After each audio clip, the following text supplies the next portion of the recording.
Good morning and welcome to our 2021 Technology Conference here in Palm Beach County. We are so excited to have you here with us. My name is Christine Gainwell and I am a test development specialist with the Department of Assessment, and I'm going to serve as your host or MC for today as we look at our theme, A Decade of Change in a Year.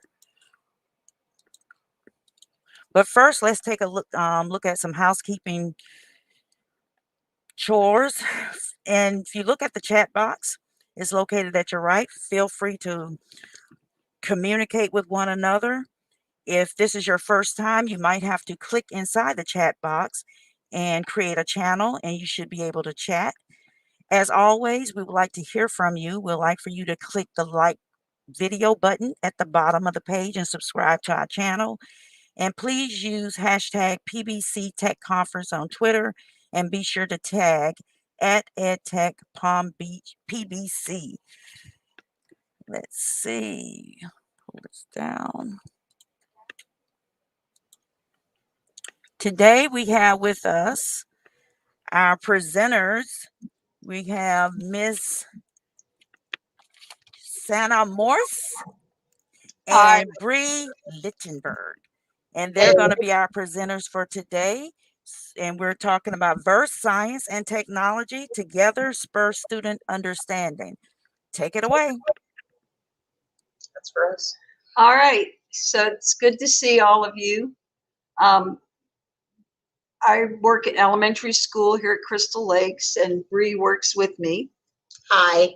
And we've been playing around with some ideas for merging science and literature together and trying to overcome some challenges we've had with students in the past. We wanted to share those with you.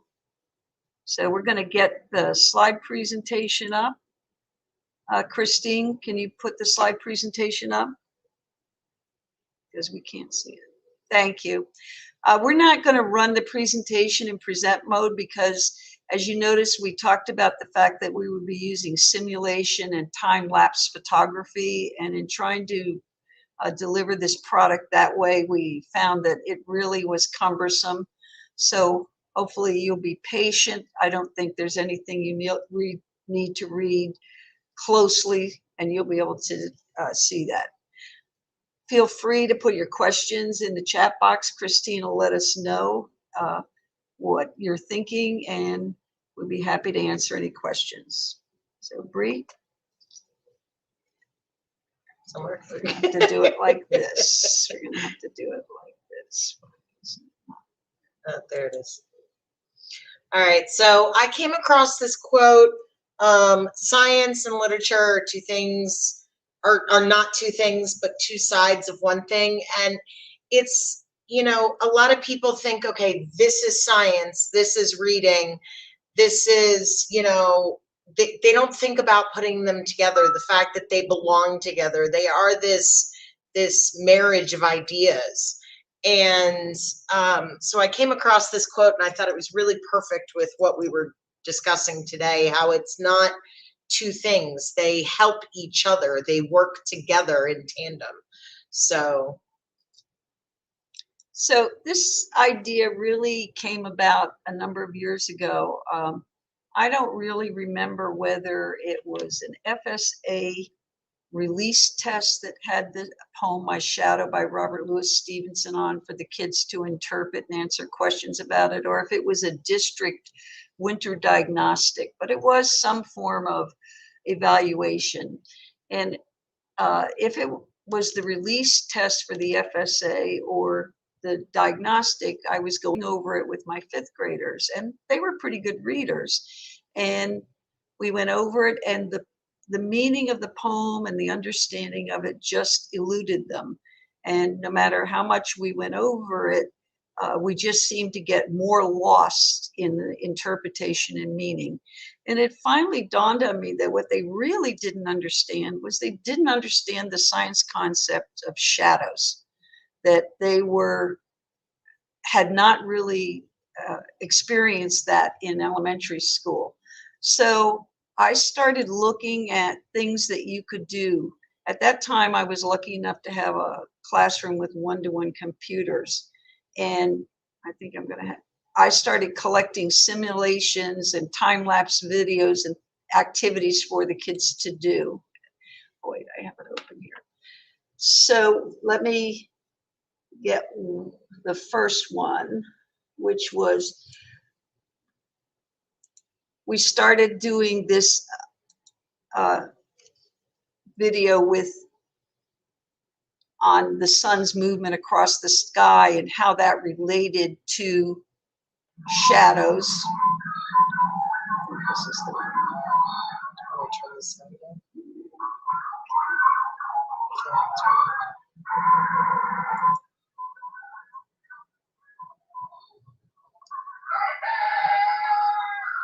And the kids started making notes what their observation was about the shadow. We talked about the difference in size, the movement of the shadow. It was a very simple thing, but the kids enjoyed that and were able to gain knowledge about shadows and a better understanding. Then we went to looking at this animation, talking about it in relationship to the environment. We went out on the playground and did the same thing.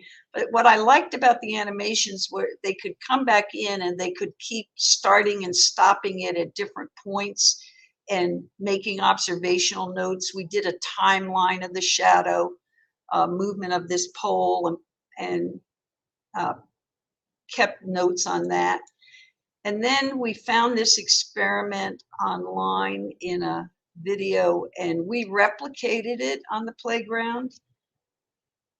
What we liked about this one was that the time lapse really allowed them to record and compare data at different times of the day, which when we went out on the playground, we would go out and record a shadow, but the kids didn't really have a sense of how quickly time was moving for the shadow to move and change its position.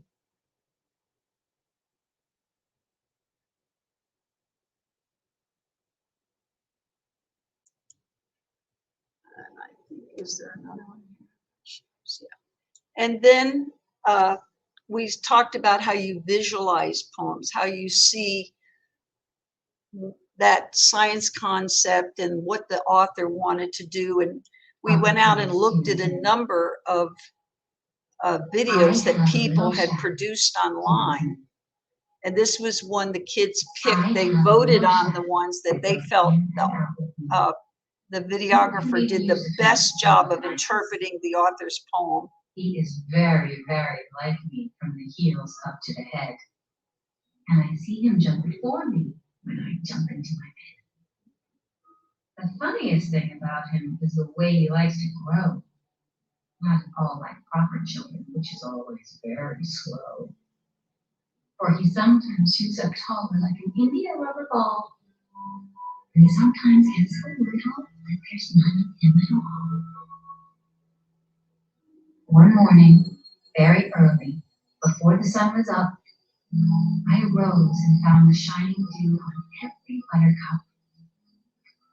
But my lazy little shadow, like an errant sleepyhead, had stayed at home behind me and was fast asleep in bed.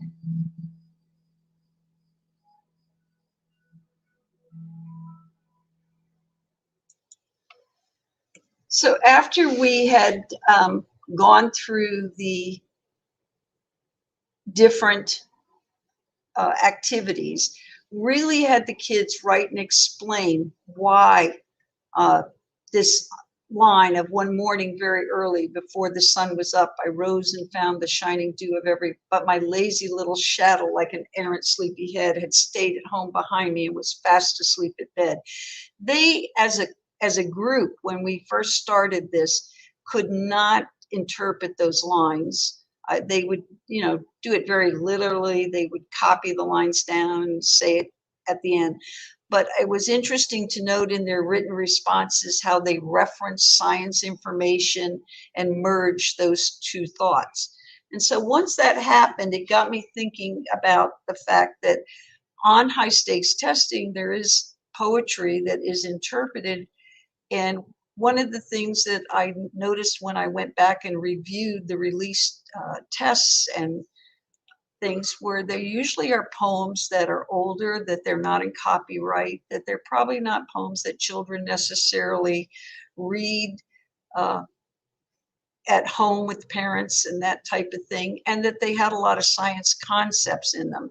And so I started, Bree and I started looking around at other poems that we thought, well, are there science concepts in those poems that in order for the children to really understand and interpret what the author is saying, that they have to have a better understanding of the science concept? And so we did begin to find some others. This is Fog by Carl Sandburg. Again, there's, you know, little bits and pieces in this poem that kids just were not getting. And it's because a lot of them have never actually watched or seen fog and how it moves. Yeah, they see fog on the field when they come into school in the morning, but they've never actually watched it. They've never actually understood. So when we look at the poem Fog, it sits looking on over harbor and city on silent haunches and then moves on. And a lot of the kids were unfamiliar with, first of all, what is a haunches? You know, they are unfamiliar with that, but also thinking about fog as something that moves is foreign to them. So we found this video. The fog one you want? Yeah. And it actually shows fog almost taking over the city, crawling upon it, moving over it, gliding. And it's very interesting to watch, especially with the kids, because they're like, you know, looking at it like, wait a minute, the fog is actually moving. The fog is actually going somewhere. It's doing something. So they get that concept. There were actually some kids that after we watched it for a while, they said it's almost like the fog is hunting the land. And that really made my heart stop, because I thought, when cats are stalking and the author's comparing it to a cat, the cat is really in that hunting mode. And the fact that the kids came up with that on their own, I thought was really good. Right. On top of that, this is a beautiful video. But to see that fog move, that it has almost like a force driving it. One of the things about time-lapse video is it takes the kids in your classroom to places and experiences they haven't been, and you're never going to experience this type of fog encompassing the world around you in South Florida on a very frequent basis. So it removes that challenge that I think teachers in the classroom have of how do you develop children's experience so that they can relate to what they read and study. So to stop this one. I was going to turn this on down. Oh, maybe you can. Oh, there you go.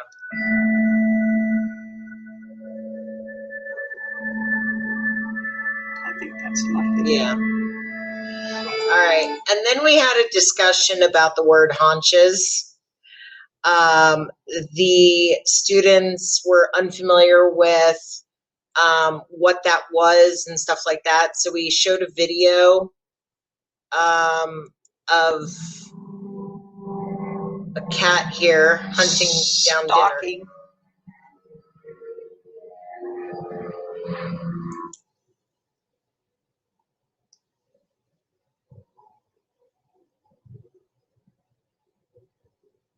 One of the things that we did at this time, we did a lot of comparing and contrasting, talking about the motion of fog and the motion of this particular cat, that it's not a continuous moving, that there is variance in speed and movement. How was it similar to the fog? How was it different from the fog?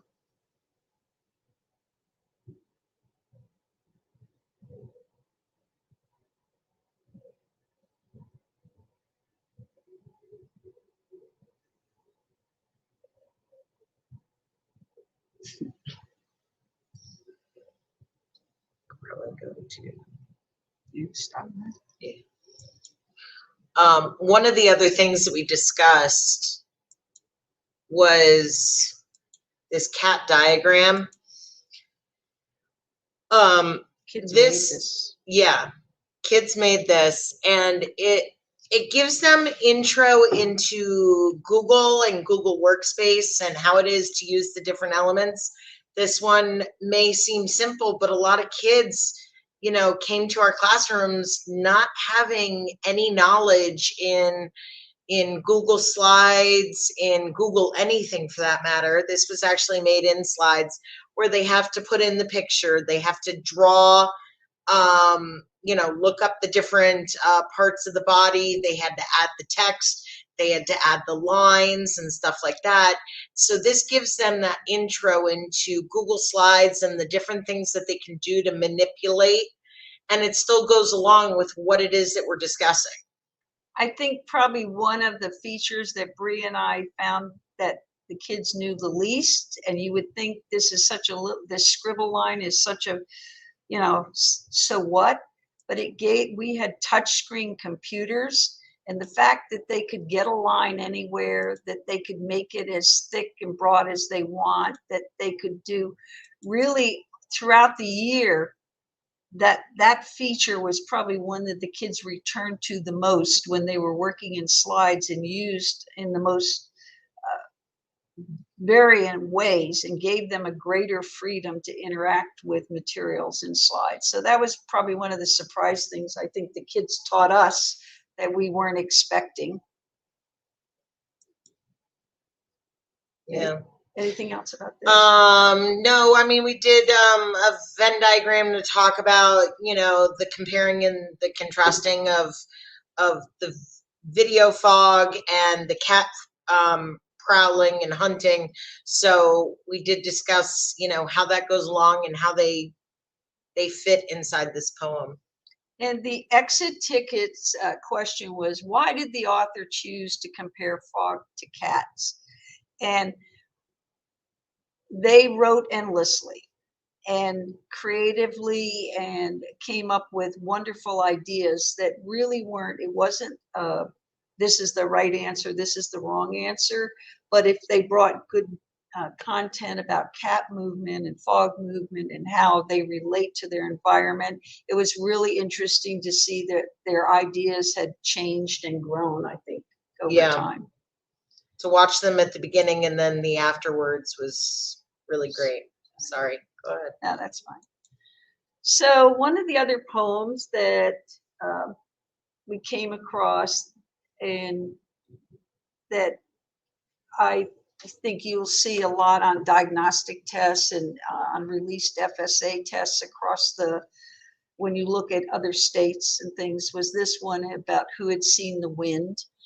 And I initially really thought, you know, you experience wind in Florida, you go to the beach, you know, I wouldn't anticipate that you would have a hard time explaining the meaning of this poem. But this phrase of, but when trees bow down their heads, the kids were reading it when the trees bow down their heads, and they couldn't get that. They also were a little hung up on this leaves trembling. And I thought, you know, really here we're looking at more palm trees and we're not a tree rich environment.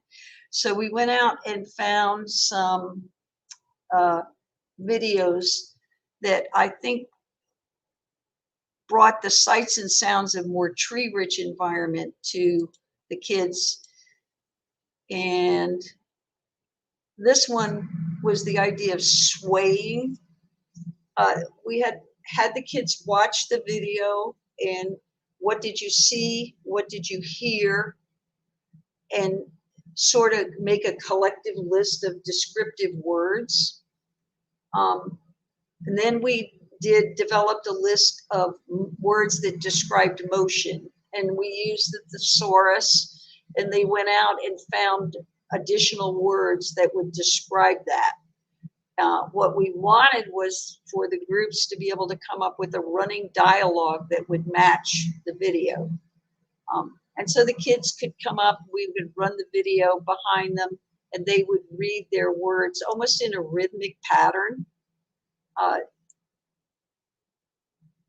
to describe this. And you could see a real increase in their understanding and appreciation of the tree movement. Now I'm going to find the mouse again. I hate the mouse. And then the other one for the, whoops, that's the wrong one. Did I, maybe this one here? Yeah. The bowing down the head, I think the kids always think of it as the trees being broken or knocked over, as opposed to bending over and really almost touching the earth. And this one that we found online, the kids, when we showed it to them, we didn't say to them which line of the poem does it match, but they read the poem and immediately they're looking down, going line by line, and then they came to the one where the trees bowed down their head and they went, that's what they're talking about. That's what these trees are doing. This is what the author saw. So this one was a good one. But I will tell you, sometimes it is time consuming to hunt up the video that actually matches the poem. And letting kids search for it didn't work very well at all. Because they didn't know what they were looking for a lot of the times. Well, and also I think we found there was so much peripheral stuff that you just couldn't have them looking at. Our follow-up activity for this, after we talked about how the wind was moving the trees and how it supported it, we actually went and switched to a paper airplane STEM challenge, not so much for wind, but for air movement and support, and the kids enjoyed that. How are we doing on time? Okay. Going to 11:23. okay. So this, again, as you can see, the poems are starting to follow a pattern. They're all poems that are not, they're free of copyright. And I think that's why you see national testing organizations and states using those poems and reverting to it. And I think returning to some of those older materials and developing children's background knowledge and experience with them takes you far. So Bree's gonna sort of walk us through this one. So we were talking about bed in the summer, and we were talking about the rotation of the earth and the sun and how much sunlight we get in the different seasons and different times of the year. And we came across this simulation that allows you to, first of all, see the earth rotating on its axis, which, yeah, you can discuss it with the kids, but they really do need to see it. They need to understand what you mean by the earth is tilted while it's rotating. The concept is still very foreign to them. This allows us to show different simulations of the earth at different times of the year, and during this different time of the year thing, they are able to see how much sunlight one place gets versus another, versus a different season and stuff like that. So we did have a activity for the students. We talked about, we had a chart. Might do the chart. Yeah. I think I have to go back here. You want Yeah. the spreadsheet? Yeah. So after going through simulations and talking to them about the earth rotating and how close we are to the sun, this hemisphere, that hemisphere, the tilting of the axis and everything else, we were able to pick out a city, and we were able to write down and data track the time of sunrise, the time of sunset, how many hours of light this place gets, the average temperature, and the idea of going to bed almost while it's still daylight, you know, was kind of lost on them in the sense that they didn't understand why. I think some of that is because here in Florida, we don't have the extreme change of Daylight. as strong a sense of the shortening and lengthening of the day as if you lived in a place like Milwaukee, Wisconsin. And so this teaching the kids how to use a spreadsheet was really, this was a pretty easy thing. We put out the template for the months for column A and for row 2. Then the kids could pick their own city. And I encouraged them to pick different ones. Bree and I found this sunrise sunset database that's here in the slideshow. And you can basically enter any location.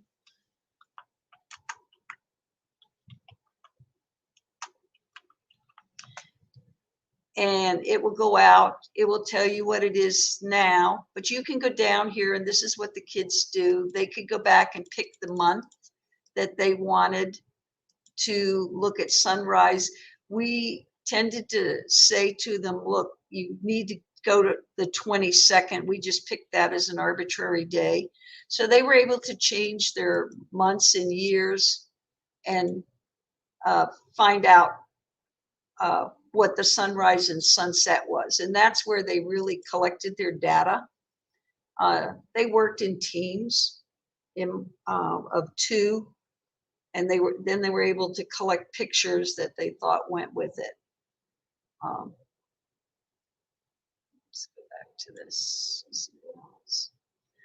When we got done with it, they really were able to go in and look at this and make observations and match the lines to which thing do you think the author's talking about summer, which lines do you think the author's talking about winter. Could you anticipate if they lived in the city that you tracked your data on, what time of day would it be that the author would have made this observation to write those lines? And that became really interesting because some of the kids, one of the groups had picked the city in Alaska and another group was in Alabama. And the difference in the time block really caused quite a discussion within the room. Yeah, so like as I was saying earlier, I have to go to bed by day. I'm sorry, in summer, quite the other way. I have to go to bed by day. That was very foreign to them because, you know, we don't have that extreme change down here in Florida. So, you know, this was a nice way for the kids to kind of fully understand that and have a better idea as to what the author was discussing when he made lines like that. And again, going through the seasons, which we don't have a big extreme of down here in Florida. One of the reasons we picked this simulation to use as opposed to others was the fact that you could change the months. It compared it to the rotation of the sun. It showed you the tilt here. You were able to stop and start it. You could also rotate it by the hour. How was it changing by the hour? It allowed you to pick different cities and give you some comparison data. Here it's showing you like how many hours of light you have. The other part that came into play that the kids started talking about was the change in temperature. And that really led to a discussion of if the sun is set, you know, how does that affect the temperature of the community you live in? And so that was sort of I think an unexpected outcome. We were busy looking at light and interpreting the poem, and the kids sort of took it a step further. So that was a nice feature. I used to use an app that BBC put out, bite-size app, that simulation, but they no longer let you in on that. So this one became a good substitute. So another poem was this swing. The kids really just, I found, didn't understand why somebody was writing about being able to see more or see less, or what you changed.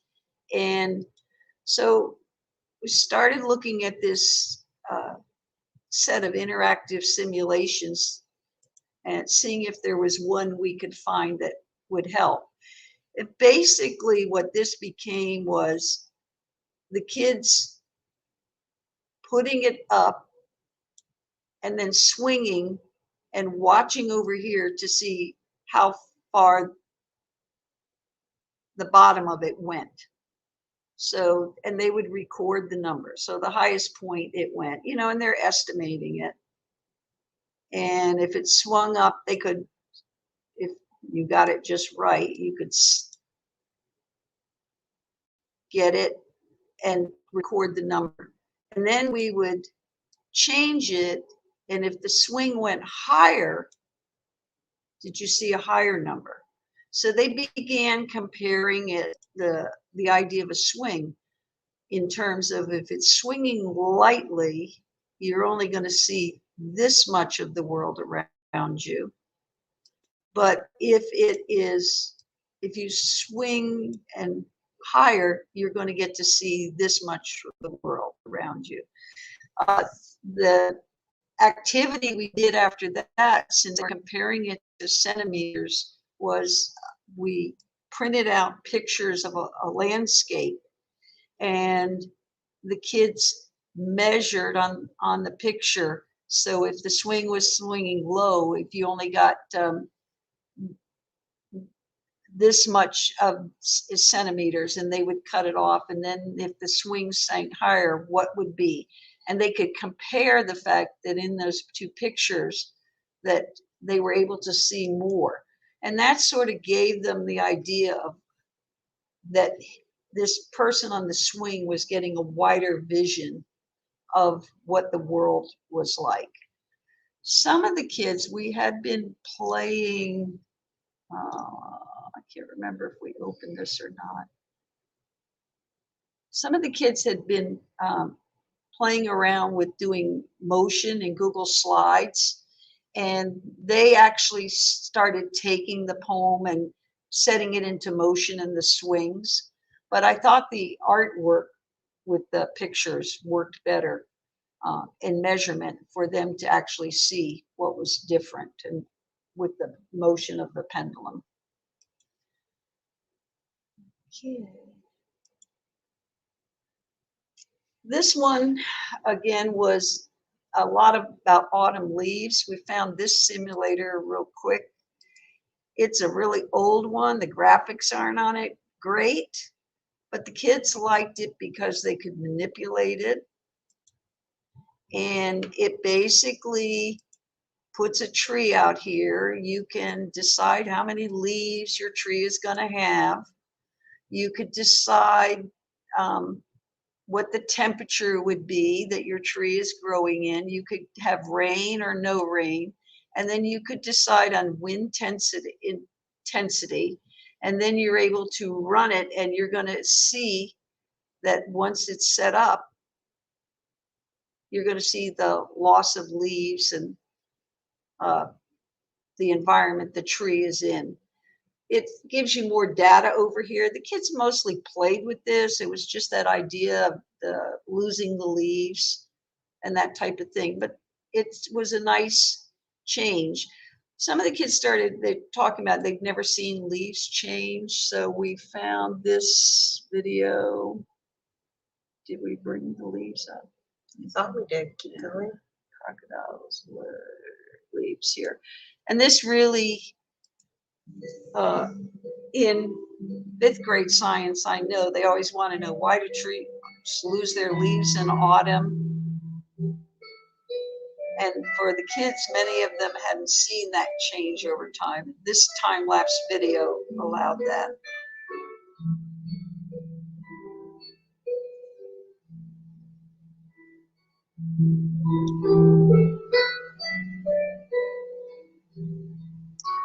And down here in Florida, obviously, we don't get as drastic of the change of leaves and the colors and stuff like that. So I remember I went to North Carolina and I just took a video of, I was in the car, we were driving somewhere, and I was taking a video of the leaves on the trees as we're going by. And I remember coming home and showing it to the students, and they were just mesmerized by the fact that leaves could do that, because as I said, we're down here in Florida. The concept is foreign to them. We don't really have, you know, that much of a color change in our leaves.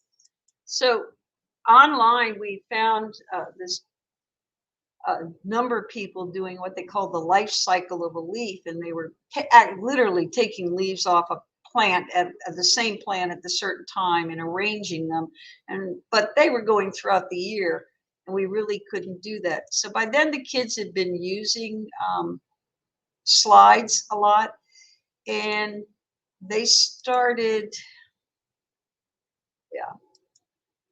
looking at ways they could use the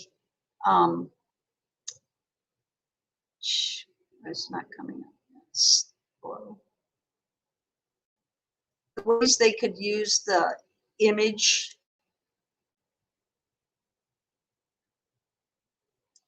and put a picture of a leaf in. Here, there's scribble lines. They were going in, and if you put the picture here, you can go into format options, and you can go over here and do recoloring and change the light, and it gives you different options. So it really became an art project that they started doing. Plus they got to really explore in depth how you work with images in Google Slides. It's pretty simple and straightforward.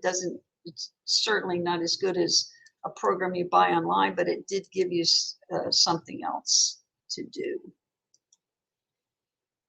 And we're gonna have to move quicker here. So this poem, the kids just liked, and we decided, well, let's go out and look online and see what it is that this person, the author, observed that made him write this poem. And the kids decided that we needed to take a look at how crocodiles live in the wild. I will tell you, I went out and searched. There's some really gory stuff, so you would not just turn the kids loose to find a crocodile video. But there are some like this. And so the kids would work in groups, watch the video and say, well, this is what they observed, that if he saw this crocodile that made him want to write that poem.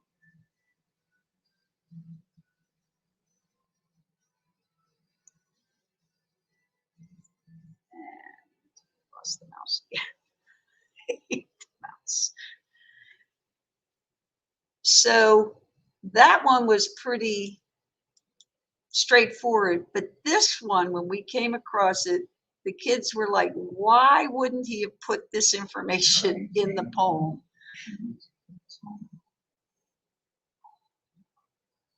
And this is about a mother crocodile caring for her. And it's basically saying that the crocodile knows that if the babies, once they hatch, they won't go to water by themselves. Let's see if I can move it down a little bit. And wanting to look at other animal poems. So that came across the art teacher doing this artwork with them, and I just love this project, and I thought in the future definitely would be doing some kind of watercolor and scribble lines as a follow-up project with the kids. There you go. My skeleton. Okay, so we came across this. A lot of kids don't, you know, they see bodies moving. They don't understand the concept of the skeleton and the skeletal system and how it works and stuff like that. Oh, I lost the mouse. Now Yeah. there it is. Where? Oh, there it is. I see it. Okay. So we came across, see, I lost it again. Doesn't like you. It apparently Likes does not. me best. Usually it hates me. Go ahead and talk. So this gave them an idea about, you know, when we're looking into a human body, what the skeletal system actually looks like. It allows them to kind of play around and see the different parts of the body on the skeleton side of it. This other site that we came across allows them to assemble. Yeah, I don't think We it's up kept it anymore. up. We did. It's somewhere up there. I'll look. Learn. Oh, yeah. So here we're able to label parts of a skeleton and figure out the different body parts and stuff like that. And then the other side of it was being able to assemble the skeleton and put it back together. Understanding what parts go where and stuff like that, just on the bone side of it. And yeah, they had a lot of fun with it. So I want to thank all of you for coming, and hopefully you gathered a few tidbits that you'll find useful in your classrooms. We had a fun time collecting the ideas. And if you have any questions, please let us know. Okay, thank you so much. So $25 from Bed Bath and Beyond, sponsored by Gold Coast Federal Credit Union. On behalf of everyone at the School District of Palm Beach County, and especially the Educational Technology team, we'd like to express our sincere gratitude for all our generous donations to our technology conference, and we appreciate the contributions. So let's see if we can.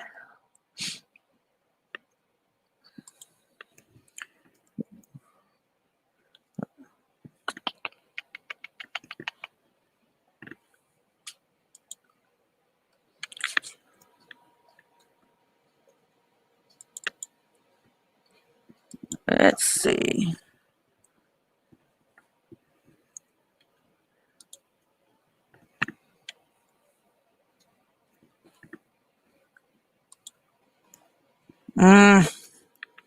Carla, I just messed up.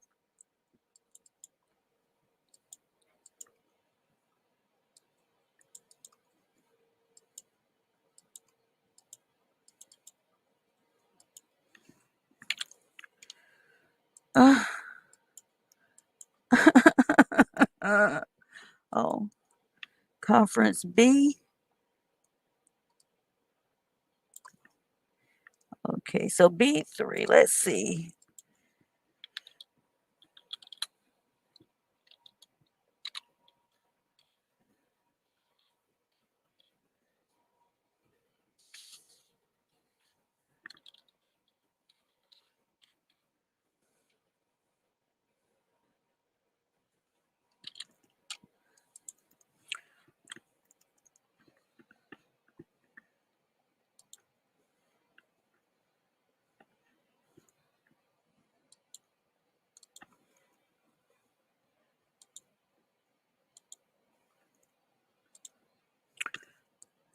Let's see who our winner is.